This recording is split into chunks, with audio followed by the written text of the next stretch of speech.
My father didn't hesitate for even a heartbeat. He sent one cold text message that sliced through 32 years of history like it meant nothing.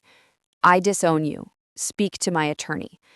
I remember how the light above my Denver kitchen flickered at that exact moment, almost as if the room itself reacted to the blow. My phone buzzed once, then went silent in my hand. No explanation, no second message, just a sentence that severed me from my own blood. I typed a single word back, steady and unshaken. Okay. I didn't cry, I didn't plead, I didn't call. Instead, I placed my phone on the counter, lifted the lid of my laptop, and made a quiet, deliberate choice. A choice that would tear apart every lie they'd built around me. Kitchens have always held the truth of a household. The one I grew up in back in Glendale always smelled like burnt coffee and tension. My father, Harold, controlled everything. The lights low, voices quiet, emotions muted. My stepmother, Marilyn, kept everything polished on the surface while anxiety simmered underneath. And my older brother, Evan, walked through that house like he owned the floorboards. As for me, I learned early how to shrink myself, how to make my presence small enough not to disturb the balance. People talk about birth order shaping who you become, but in my family, it wasn't order, it was roles. Evan was the favorite, the trophy, the son Harold bragged about. I was the shield, the fixer, the one who absorbed the consequences. Evan messed up, I handled it. A bill was missed, I paid it. Harold raised his voice, somehow I was the reason. By the time I left for college, I was convinced distance would solve something. It didn't. If anything, my absence made me more convenient. I became the daughter who sent money home, the reliable one who patched their financial messes from afar. 4 years ago, Harold called me crying. I had never seen or heard him cry, not once. He told me the house was on the verge of foreclosure. He said Evan had failed him, though he refused to explain how. He said Marilyn was sick with worry. And then he said the words that trapped me. You're my last hope. You're the only one I can rely on. Those words hooked into me like barbs. I agreed to help. Just until he recovered, he said. I started paying the mortgage, then the utilities, then the little emergencies that always appeared right when my paycheck hit. Every dollar I sent, I justified as the cost of keeping the fragile peace. Being an auditor only made the irony sharper. I could manage other people's finances flawlessly, yet somehow I couldn't regulate my own family's chaos. I kept trying anyway. Holiday dinners became rehearsed scenes, bright smiles, forced compliments, endless praise heaped onto Evan, while Marilyn offered me condescending little remarks. Bonnie prefers simple things. Bonnie doesn't need much. Bonnie likes staying in the background, as if my competence made me small. But everything shifted the week before Harold's text. He had a strange edge in his voice whenever we spoke. Evan avoided looking at me when we visited. Marilyn kept jumping at every sound from her phone. Something was brewing behind their walls, and I was too used to carrying their burdens to question it. Then, in the middle of an ordinary evening, I received a message from my Uncle Robert. No explanation, just a video. What I saw didn't just clarify the text, it lit the entire story on fire. The thumbnail showed my family gathered at the dining table in Glendale, the same table I'd eaten at all my life, with its worn oak surface and the corner Evan carved into at age 12. I felt something twist inside my chest before I even clicked play. The camera shook slightly. Robert must have been holding his phone carelessly, recording without much thought. The room was lit too brightly, Marilyn's chandelier washing everything in harsh white. They looked relaxed, happy, comfortable in the way people are when they believe everyone present belongs to them. I pressed play. Harold's voice came first, low, raspy, smug. She's not a daughter. She's a walking ATM. Laughter exploded across the room. Not nervous laughter, real laughter, the kind people share over an inside joke. I went still. Marilyn leaned forward, shaking her head as if scolding him, but her grin stretched across her face. "Harold, stop," she said, her voice bursting with amusement. "That girl works too hard. Let her feel useful." Evan added his voice, lazy and sharp. Honestly, Dad, she's pathetic. You should hear her at work, always trying to justify why she sends you money. It's humiliating. More laughter. A snort from Robert behind the camera. My stomach flipped, but the video kept going. Harold lifted his bottle toward the person recording, as if giving a toast. To my personal ATM. Long may she pay. Glasses clinked, someone whistled, someone else said cheers. I didn't realize my hand had gone numb until my phone almost dropped onto the floor. It wasn't just their words. It was the comfort with which they said them. The certainty that I would never hear any of this because they believed I was too desperate to ever walk away. I paused the video. The silence in my apartment grew sharp. But I didn't feel sad. I felt awake. I watched it again, this time observing their faces. How relaxed they were. How easily cruelty came to them. This wasn't a slip. This was who they had always been. I set my phone down and stepped onto my balcony. The autumn air in Denver stung against my skin, sharp and bracing. City lights flickered like warnings on the horizon. I gripped the railing, the cold metal biting into my palms, and let the truth settle. They hadn't been struggling. They hadn't been grateful. They hadn't even been trying. They were strategizing. I walked back inside, picked up my phone, and hit play once more. Halfway through the video, a notification appeared. A new message. Harold again. One line. I disown you. Talk to my lawyer. My chest tightened, not from hurt, but from clarity. This wasn't punishment. This was preemptive. They assumed I had discovered something. They thought cutting me off first would keep me under control. They believed they still had power. I stared at the text, then I typed the only reply that truly ended things. Okay. Not a question, not a protest, just a full stop. A door closing. A promise. Because in that moment, watching the people who raised me toast to my humiliation, I finally accepted what I had spent my whole life avoiding. I wasn't family to them. I was income. The oddest part of betrayal is how calm the aftermath feels. No shouting, no desperation, just a deep, echoing stillness. That was the quiet that filled my apartment after I sent that single word. Growing up, silence meant punishment, but here it felt like control.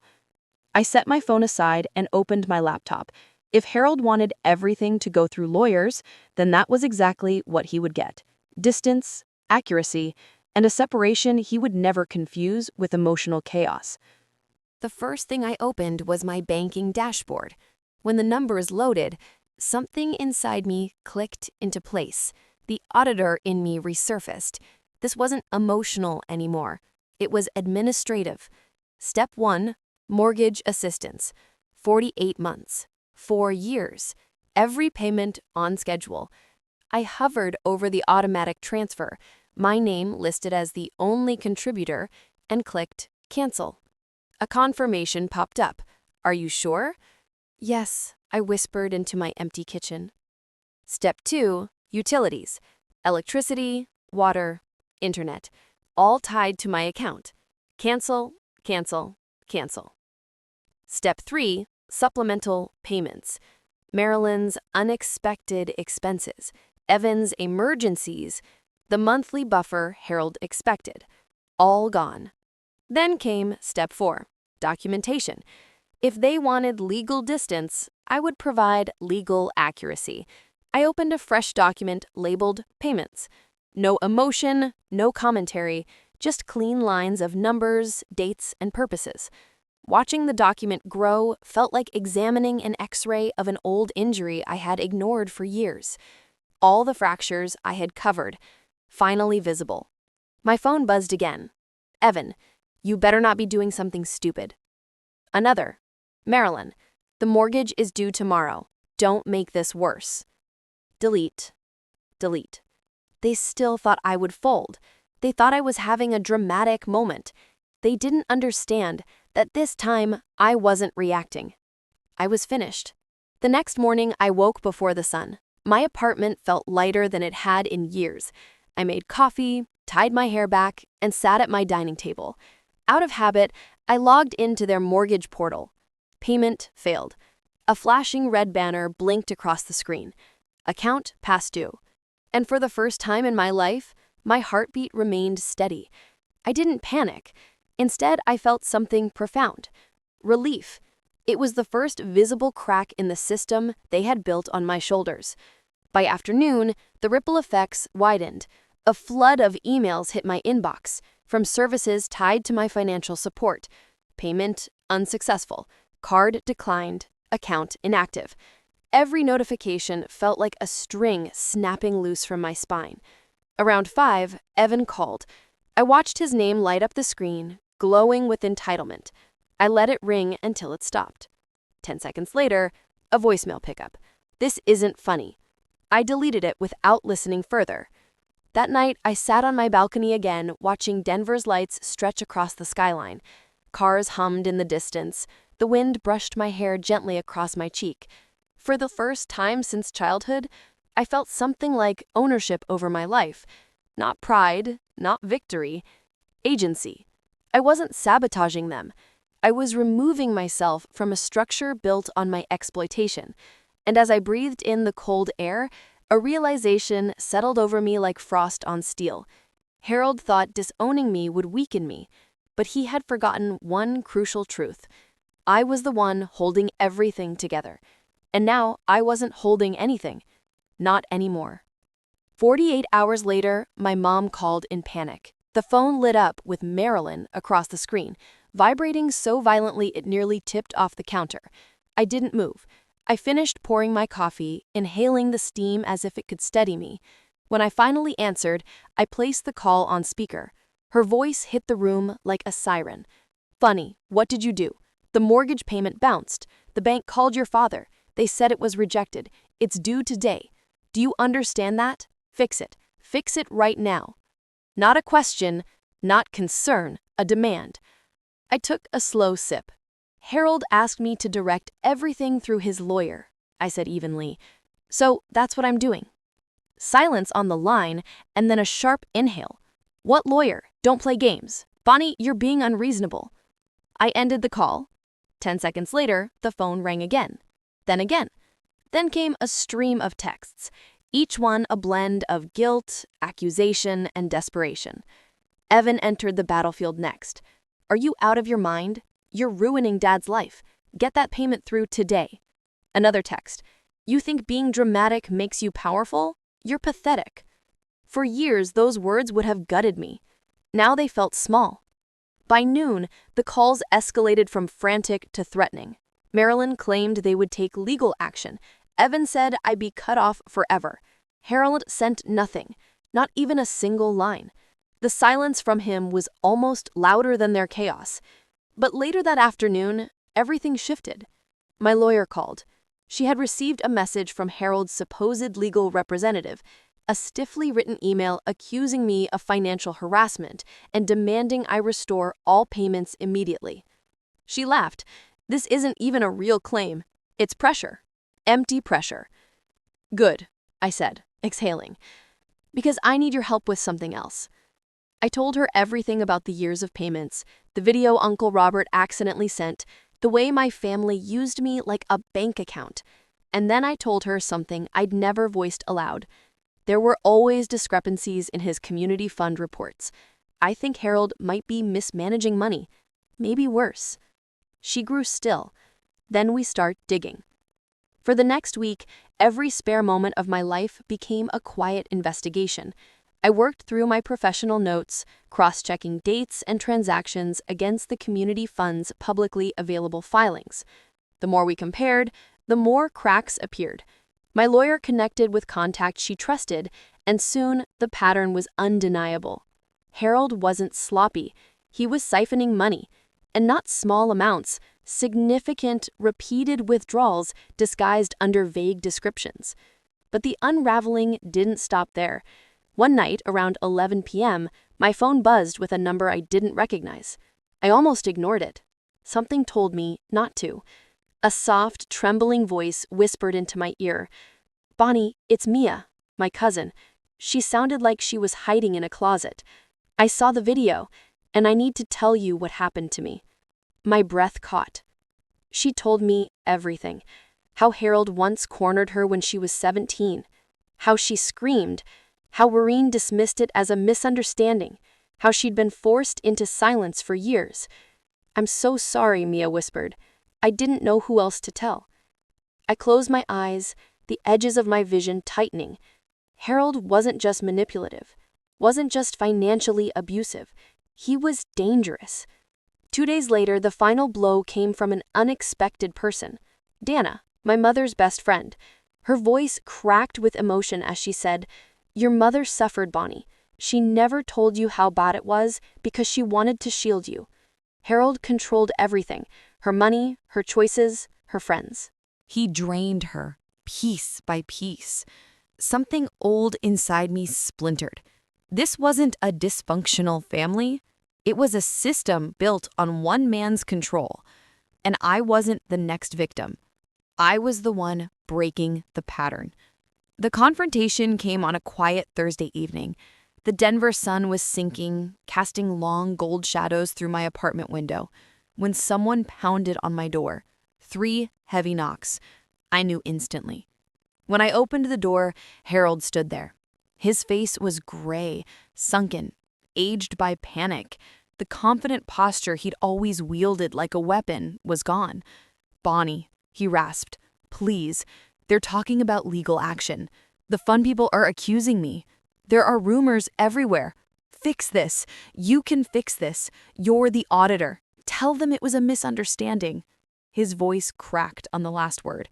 "You're my daughter," he added, almost begging. I let the silence fill the hallway until he shifted uncomfortably. Then I reached into my folder and handed him a single sheet of paper. His hands trembled as he read. When his eyes hit the list of flagged transactions and the summary of potential misconduct, his breath hitched. "What? What is this?" "A summary," I said, "of what the investigators already know. And what more people will know soon." He looked up, panic flooding his features. "You did this." It wasn't a question. It was blame. "No," I said quietly. "You did." He shook his head, voice rising. "Bonnie, please, I need your help. You owe me." I stepped back, letting the hallway light cut the distance between us. "I don't owe you anything," I said. "And you disowned me, remember?" His face crumpled. "I didn't mean—" "That's the problem," I said. "You never do." I closed the door before he could answer. The latch clicked softly, a gentle final sound. And behind it, I heard Harold's breath hitch, a single broken gasp. That was the moment his entire world collapsed. Not because I destroyed anything, but because I finally stopped holding it up. The fallout moved faster than even I expected. Within a week, the Community Fund Board launched an internal review. My lawyer forwarded them the summary of discrepancies, and from there, everything unraveled. Meetings were held, statements were requested, quiet questions turned into open accusations. Harold's name, once spoken with respect, became a warning. Evan tried to defend him online, but his posts only drew attention to the investigation. People questioned motives, screenshots circulated. His reputation cracked under the weight of his own entitlement. By the end of the month, the house in Glendale, his pride, my burden, was placed under foreclosure review. The payments I'd carried alone for 4 years had been the only thing keeping it alive. Without me, it collapsed instantly. Meanwhile, life in Denver shifted in ways I never saw coming. My boss pulled me aside after a major audit and offered me a promotion, saying she'd never seen someone handle personal pressure with such clarity. I walked out of her office with a title that finally reflected the work I'd been doing all along. One evening, standing on my balcony, I looked over the city lights and felt a quiet truth settle in. For the first time, peace wasn't something I had to pay for. In the end, I learned something simple. Family isn't defined by blood, but how you're treated. Walking away from the people who drain me wasn't selfish. It was survival. And setting boundaries wasn't cruelty. It was freedom. If you've ever carried more than your share or been expected to hold everything together alone, you're not wrong for finally putting it down. Share your story in the comments and subscribe so you don't miss the next episode.